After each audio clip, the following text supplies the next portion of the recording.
When I stepped back out on the ice, I was like, I can apply all of my interests into this.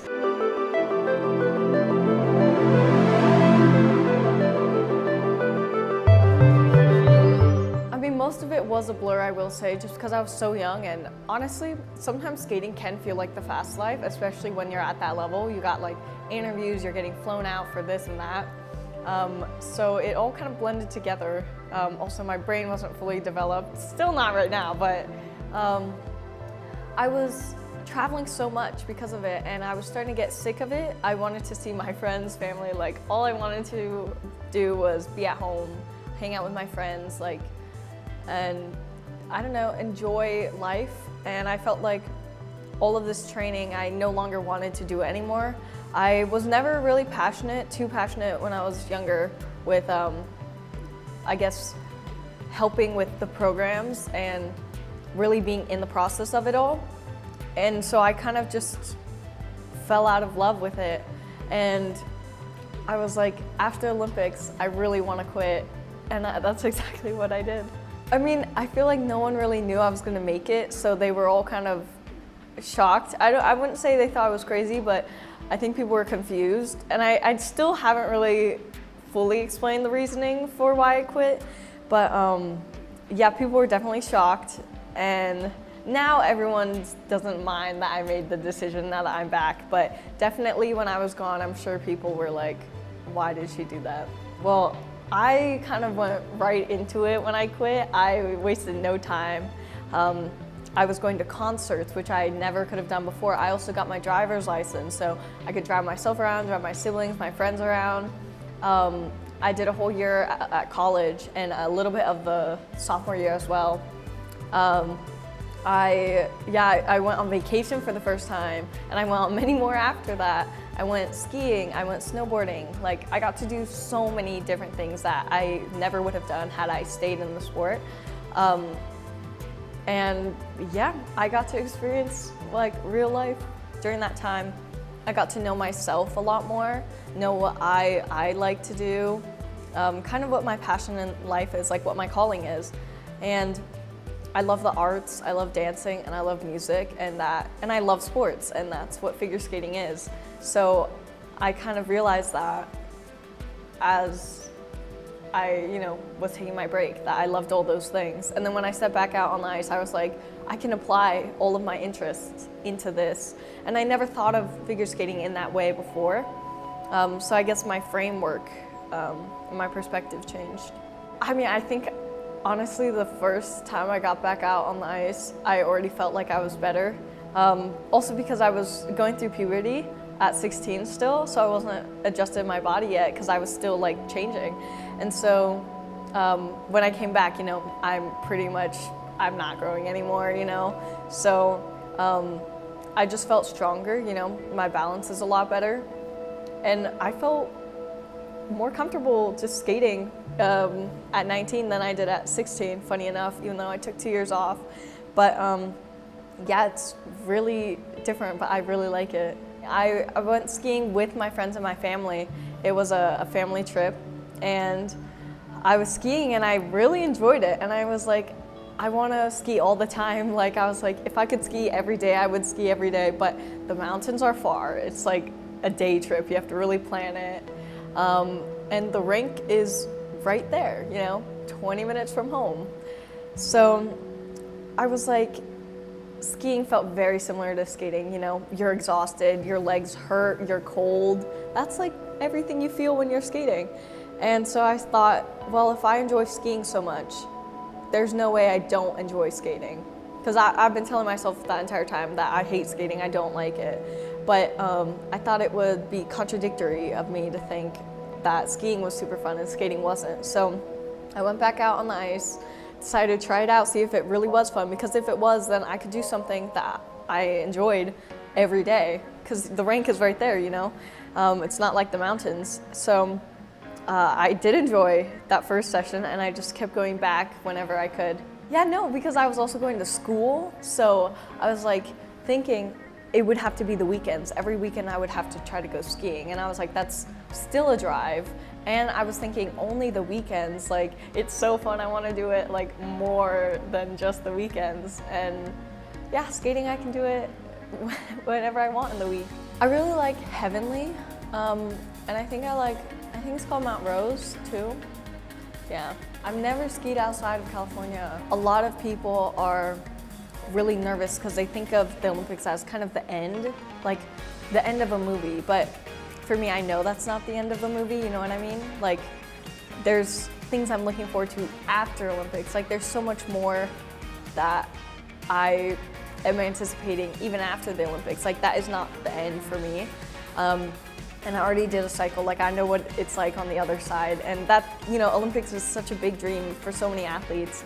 And so it's kind of like, that's what they're all doing it for, like they're doing it for the Olympics. But my mindset's a little bit different. I'm not really doing all this for the Olympics. So if I just get sent to Olympics, then that's like what happens. It's like a side quest in my journey, but it's not the end of it. Honestly, I mean, I am really excited for it because it's the biggest stage that you really get. So many people are gonna watch my performance, and that's exactly what I want, honestly. That's my goal, because I'm really excited for my programs. I think they're very me, and you know, I put so much work into them, like costumes, choreography, and like just vibe of it. And I'm just really excited to display my art. It's a lot about like designing, picking the colors, like the little details, in like the style of the dress. Yeah, we gotta get it right. So my dress designer, Alysa Liu, she makes my dresses, and she also helps with the creative process, but I give her like a vision board of what I want, and then we just make little tweaks here and there.